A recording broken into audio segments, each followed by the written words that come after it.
You could call this car the updated Kia Carens, the Kia Carens facelift, or what it's actually called, the Kia Carens Clavis. The new name because technically speaking, the Kia Carens itself is still on sale, if only in one variant. But in my view, the most accurate description for this car would be to call it the Kia Carens Feedback Edition. Simply because rather than figuring out blindly what's the latest kind of technology that we can just shove into this car, why don't we go to our customers and ask them, hey, what did you like about the Carens and what would you like to see done differently? And that's essentially what this car is. It's the Kia Carens done better. How? Let's get into it. In my view, one of the most important changes that they've made with the Clavis is the fact that the front-end design has changed quite significantly, which in my view is definitely going to give it a lot more universal appeal. They've done two things here. One is they've SUV-fied the front end quite a bit, so it's got more of a squared off finish, something that you're going to see at the rear as well. And they've also given it a design language that's similar to the global Kia EV5, so it definitely looks a lot more modern as well. How they've achieved this is with this brand new headlight and DRL cluster. So you have the single piece sort of finish for the DRL up top. You have two sections for the LED low beams along with one in the center for the LED high beam. Of course, the top section of this headlight cluster doubles up as your LED DRL as well.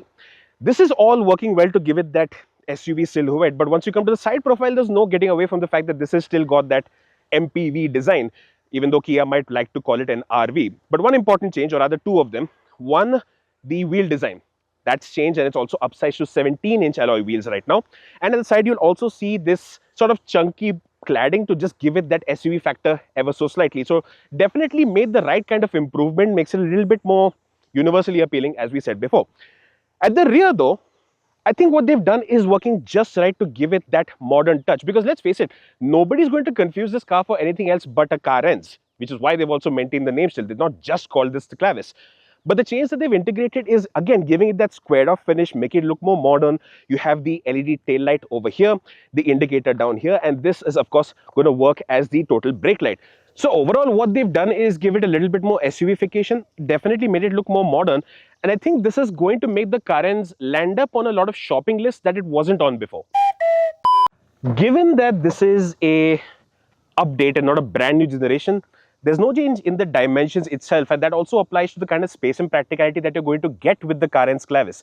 And I don't mean that as a negative, because that's exactly what the Carens was popular for, right? It gave you a compact-ish footprint to make it easy to live within the city, a cabin that was laid out practically enough that you could actually use it as a 6 or 7 seater and still have a reasonable amount of luggage in place. So right now, with the third row set to a slightly reclined angle, not all the way upright, you still have enough space to get in one or two of these carry-on size bags, a soft bag on the side. And if you set the backrest a little bit more upright, you can, of course, load in a couple of more things. It also has a little bit of storage underneath the boot floor itself for maybe a small knick-knack here or there, or if you've gone to the beach, want to put in a plastic bag for your shoes and shove that in, that's also entirely possible. Of course, if you fold down the third row entirely, it folds completely flat. So airport runs, no hassle whatsoever. And this is one of those reasons why this car also found a reasonable degree of popularity when it comes to the fleet market. And in case you're wondering, is this a friendly place for somebody who is 6'5"? Well, here you go. This is the front passenger seat set all the way back. Headroom is definitely not a problem for me. Absolutely oodles off that. Knee room, not much left, but I still can manage in this seat. And the seat itself is kind of getting hidden behind me, but it is just about supportive enough for somebody of my size, because I'm not just tall, I'm also fat. Now let's see, can I sit behind myself? Spoiler alert, the answer is no. Let's slide this back.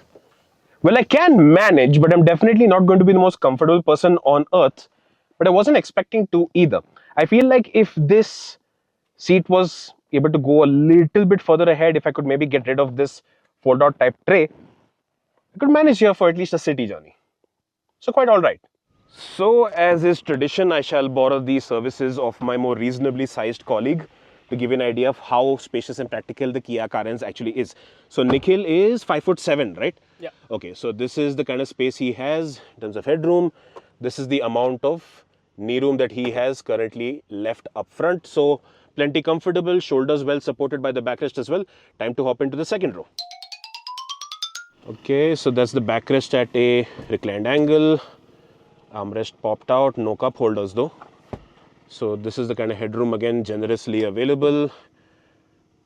Headrest up, and this is the kind of knee room he has left. So that's about a fist and a half's worth of knee room left ahead. Cool. Time to move into the third row. And you have this little button placed up top for the one-touch tumble function. This is only on the left side. In the interest of safety, it won't happen on this side. Okay, so we've set this back to that position. So the backrest right now in the third row is set up to a slightly reclined position. This is the amount of headroom available. This is the knee room he has left. So it's just about touching, but 5'7", behind 5'7", behind 5'7". With the second row, if you compromise a little bit on the backrest comfort, maybe set it slightly further ahead, it can be even more comfortable for the third row occupant.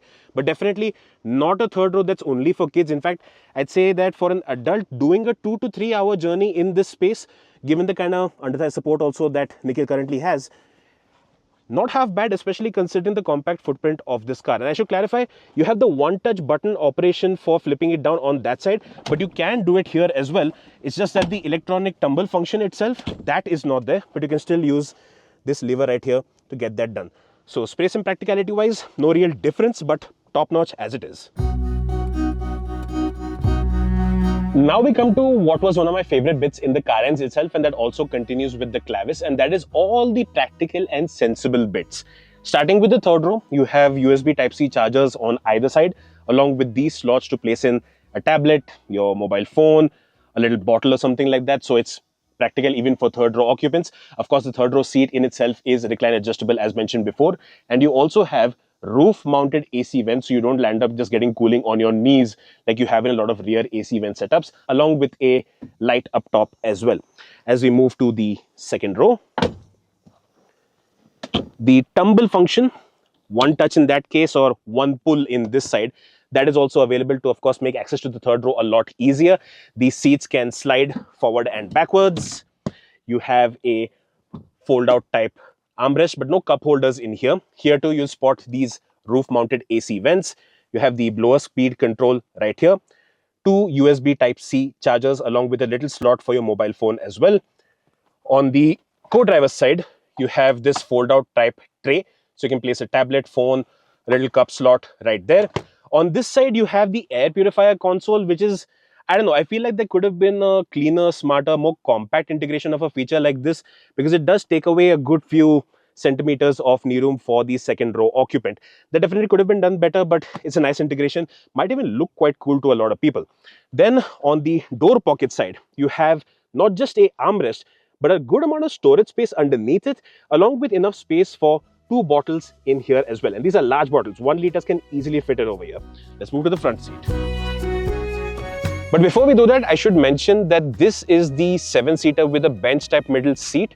If you choose to get the top end and fully loaded model, only that is also available with a captain seat option. Here too, you have a large enough storage area underneath the door armrest. So your wallet, keys, I don't think you want to leave your keys here, but it'll rattle about quite easily. You also have space for large bottles right here, along with a microfiber cloth that you want to keep handy. There is this storage area underneath the front armrest. This tray right here that you can keep for a few knickknacks. If you want, you can remove that, toss that right out. There's enough space for 2 cup holders over here. This right here is a little dustbin that they've provided. And you have the slot in between for the wireless phone charger. Along with this, a fairly large glove box. So if you want to keep a couple of cloths, your car's documents, all that stuff has been included right here. Along with this, the sunglass holder. Now, we should get into the features of this car, and as well as what they've done with the design and quality. But there's one important difference, that this is the fully loaded diesel model. So it does miss out on a few features, including what's up top. So by up top, I mean this. So this is the fully loaded version of the diesel, which is the diesel manual, which is the HTX variant. If you move to the fully loaded model, which is the HTX Plus, that's only available with the turbo petrol engine. And there are some oddities over there as well. But let's start with this. This is the variant which only has a single pane sunroof. If you move to the top spec, you do get a panoramic sunroof. And one of the reasons why I feel, or the main reason why the top end model is not available with a lot of these features, including the panoramic sunroof, is because that would add weight to the car, and that has something to do in terms of an impact for the car's compliance with CAFE regulations. This is also a reason why the Hyundai Alcazar diesel doesn't get a panoramic sunroof. Interestingly, if you get the top end model or even this, the one below top, you do have this dual view dash cam integrated here. But in the top end model, that is something you will only see with the 6 IMT as well as the MT. The automatic gets ADAS, but it doesn't get the dash cam. I'm not sure what the correlation there is, but it is what it is. So anyway, let's get a look at what the headroom is like. So this is the one below top with a single pane sunroof. Nikhil has his backrest set to quite a reclining angle. And this is the amount of headroom available. So there's obviously quite a bit.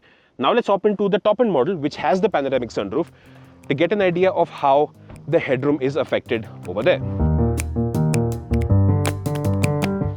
Okay, backrest set to a reclined angle here as well. And you can see there is an evident difference. I'd put it down to maybe about an inch or two of reduction in terms of headroom.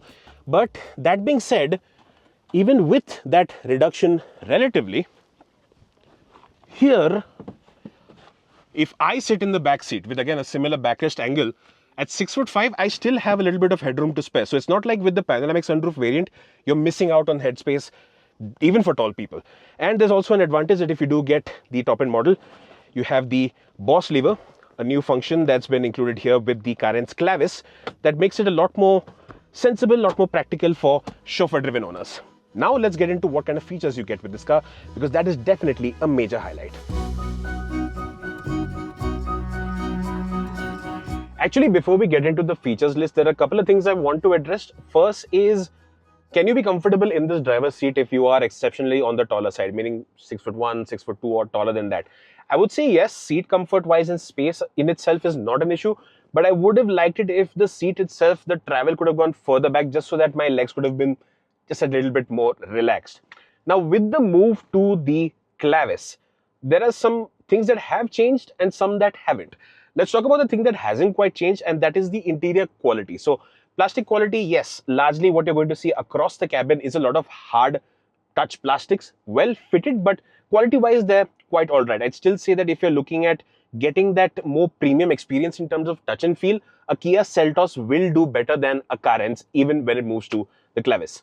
Then when it comes to design, this is where Kia has done something that's quite intelligent, because with the Carens you had that slightly weird gloss finish, the design was curvy down here, it was just looking slightly cluttered, but I think they've cleaned stuff up quite a bit here and they've got a more straightforward, a little more clean design here. They've also integrated this fabric-like finish over here, so you're not going to land up seeing as many fingerprints on the dashboard as you probably would have before. So this is definitely a smarter bit of design and definitely makes the cabin look more premium, even if you're talking about touch and feel being pretty much the same.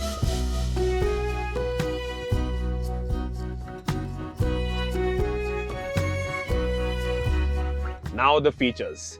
There's quite a bit to talk about over here, but I'm going to still try and get it in one take. But there's quite a bit to talk about. What actually piques my interest though is the little things, as always. So for example, the power windows. You have the one touch up and down function for all 4 power windows. That's something that just needs to be an industry standard at this point. Then you have these cooling vents for both the front as well as rear cup holders that are placed underneath the blower speed control. So that's again a very nice and thoughtful touch. The steering is adjustable for both rake as well as reach, so reaching a more comfortable driving position is easier. You have the auto dimming IRVM and of course a very long host of connected car features which you can use for geofencing, car tracking, locking and unlocking the car, switching on the ventilated seats, controlling the air conditioner, switching on the hazard lights, monitoring the car status. There's just an endless list over there, so you can fiddle around with a lot of stuff. But I'd say from the, I think they say about 80 to 100 features that they might have, you'll really find utility in maybe 2 or 3, like tracking the car, running the AC when you want it, especially in versions that don't have the remote starter on the key itself. But very thoughtful in terms of the little things. But let's talk about the big stuff now. Now you have this new steering wheel that's been derived from the Kia Ceros, which in itself takes a lot of inspiration from the Kia EV9 in terms of its steering design. You have this 12.25-inch digital instrument cluster. So with the drive modes, you can see that the displays also change. So there's sport, eco and normal, and thankfully the response times over here are really quick, so the transitions also look really beautiful and it doesn't take much time to get through them. If we run through the multi-information display, I'll give this one quick tap. We come to the ADAS displays right here. So your drive distance, lane keep assist, that kind of feature you're going to see here. If I tap it again, I come to different driving data. So I have a digital speedometer, current trip data, data since the last refuel, the last reset. And then once we move to this side, you will also spot that you have a compass over here, which will double up as your turn-by-turn navigation input if you use the onboard navigation. It's not linked to Android Auto or Apple CarPlay, so Google Maps or Apple Maps is not going to show up over here. And then finally, the last display you have here is for the tire pressure monitor. Something that's very useful because when we started off our drive today, the car felt like it was driving really stiff, and it turned out that the car was running at least 10 or 11 psi higher pressures than it needed to be. Never forget the implications of tire pressure on how your car rides, people. Then we come to this, the 12.25-inch touchscreen infotainment system. Now, response times are great. I still don't like this purple theme of it. I don't know, I just don't like the color of it. It does come with both Android Auto and Apple CarPlay, but this hasn't moved to Kia's new software architecture that we have seen in cars like the Ceros as well as the Carnival, meaning it does have Android Auto and Apple CarPlay, but it's not wireless in this head unit. If you get a lower variant with the 8-inch touchscreen, that is available with wireless CarPlay and Auto. But otherwise, response times, ease of use, the entire UI UX, absolutely bang on. And you also have the option of choosing between some 64 ambient colors. Not something you're going to really experience in the daytime, but at night it'll definitely make this a more premium place to be in. Lower down, you'll also spot this brand new display for the HVAC setup, but it's kind of similar to the Hyundai Verna where you have a dual view. So right now it's on the air conditioning setup, but while this is the fan speed now, one tap and it turns into your radio tuner. Then on this side, while it is the temperature display right now, one tap and it turns into your volume and power switch. So it's for media as well as the HVAC, so doubling up quite easily, and thankfully not something that you're using through a touchscreen. Please change that trend. That aside, you also have ventilated front seats. The ventilation effect is quite good, but surprisingly not a very noisy setup. So even if you have the AC running at 1 or 2 on the blower speed, no music playing, you don't really hear the seat ventilation. So that's a nice touch. And you obviously have the Parktronic button right here and a brand new 360-degree camera. Definitely makes parking this car a lot easier.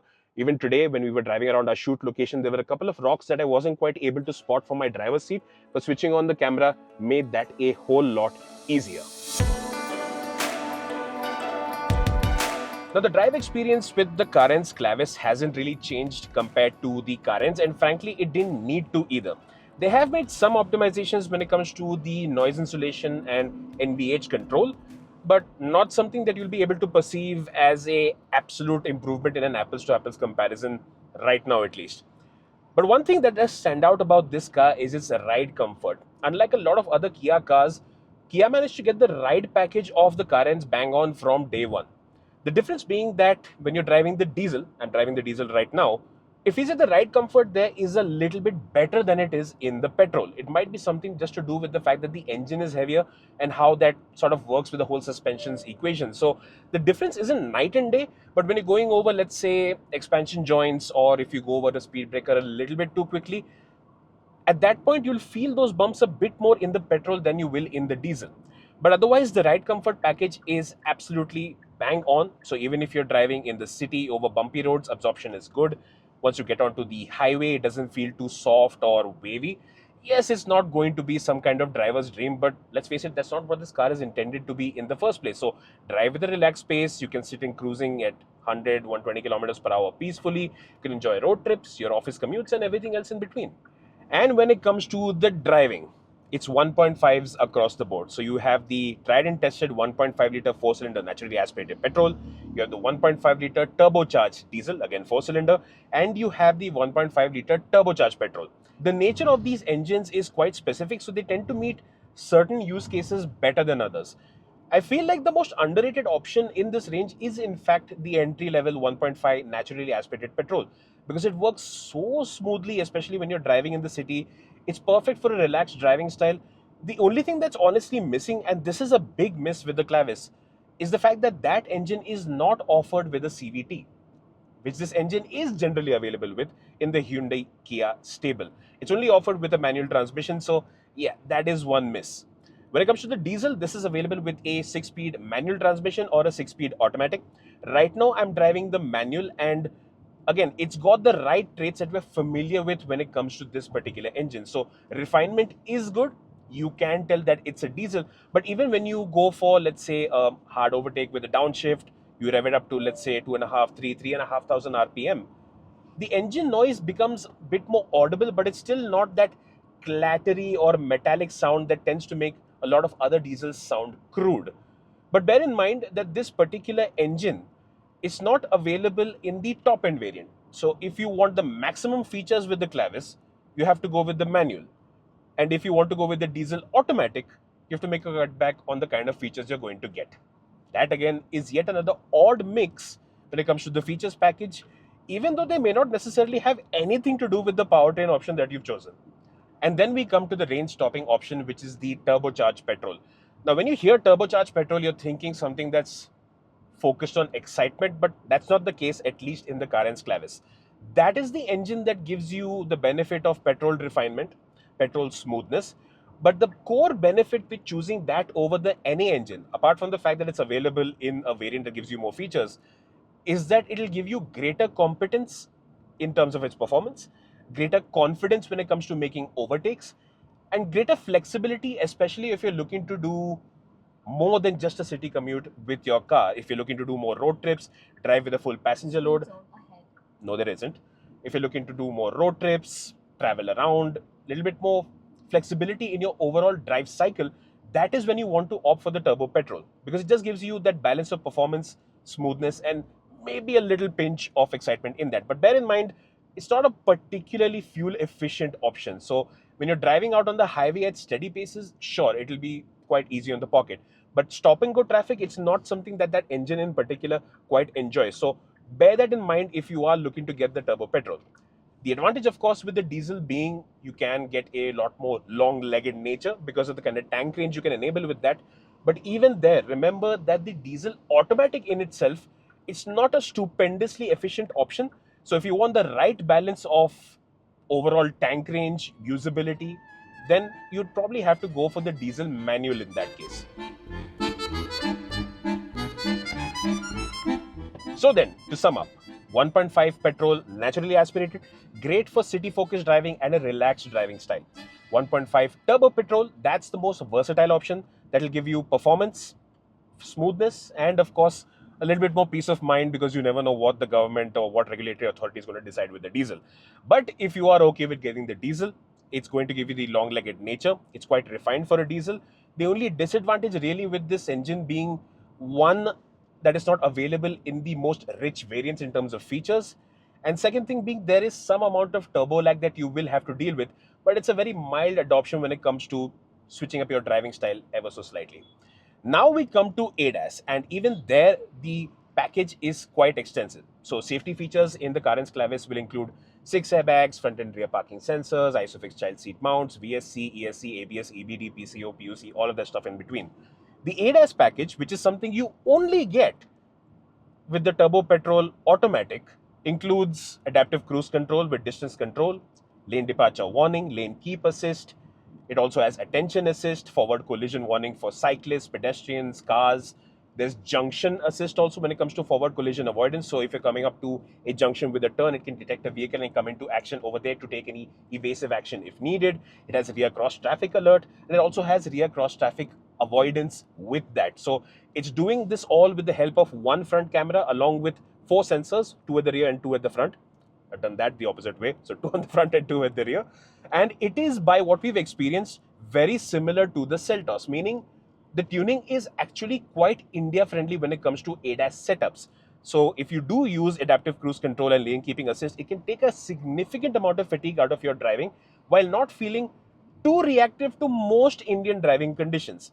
At least for 60 to 70% of the time on most conditions, whether you're driving in the city or on the highway, this package works quite well.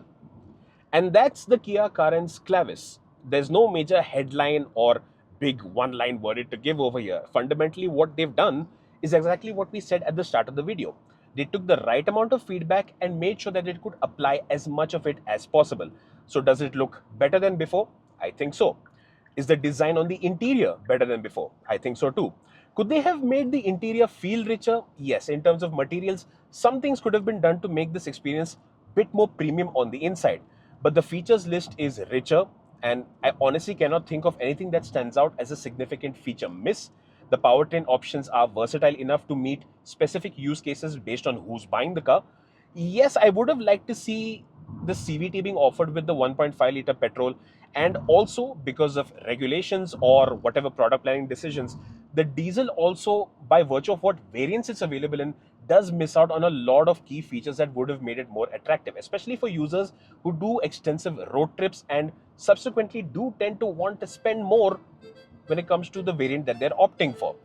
But that aside, the Kia Carens retains what made it great fundamentally, while throwing in the right amount of improvements to make it just that one level more desirable too. So if you're looking to get one, get one.